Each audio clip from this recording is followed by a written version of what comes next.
Hi.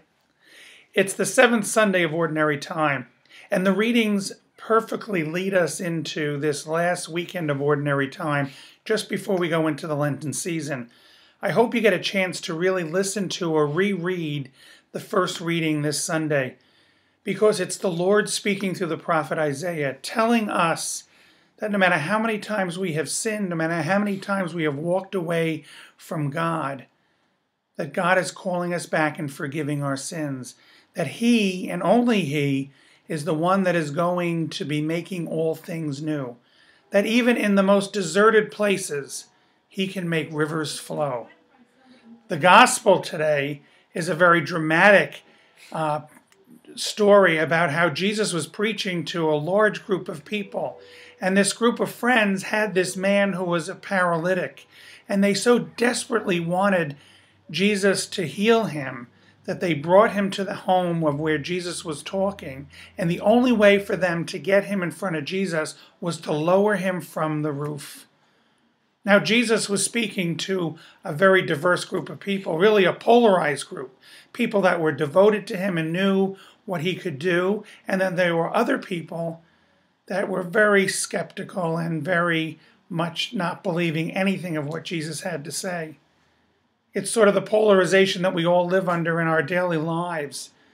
But the most important thing is that these men knew that as long as he could be brought to Jesus, Jesus would heal him.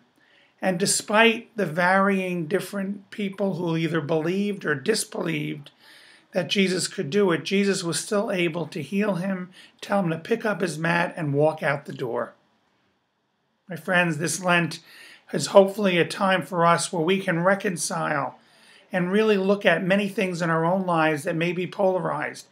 Maybe there's a friendship in our lives that we need to have healed. Maybe there are situations in our own family that we need to reconcile with. I'm sure the list could go on and on. The only way we're going to get to the bottom of any of that is by allowing the Lord to come into our lives and allow the healing touch of Jesus to not only heal us, but heal other people through us. This Wednesday, Ash Wednesday, the February 22nd, starts that season for all of us. And we have many things going on here. We're giving out this beautiful prayer card to everyone on Ash Wednesday and the first Sunday of Advent for you to take home with you and put it on your refrigerator. We have a book for our families that will hopefully help with some prayers and activities, very simple things that you can do around the dining room table. And also a little coloring book for some of our younger parishioners and getting them into the whole idea of what Lent is about. We have our Men's Cornerstone coming up in 2 weeks, and there are some of you that haven't signed up yet, and I'm still going to call you, so beware, because the Lord is calling you to be part of this Men's Cornerstone in 2012. Also, we have our Renew groups that will be starting up, so if you haven't signed up yet, we really urge you to be part of Renew. Most importantly, we want you to come home this Lent, bring some friends with you, like the men brought their paralytic friend to the house that Jesus was speaking. Come to this Church of the Nativity, a stewardship parish in Midland Park, New Jersey. God bless you.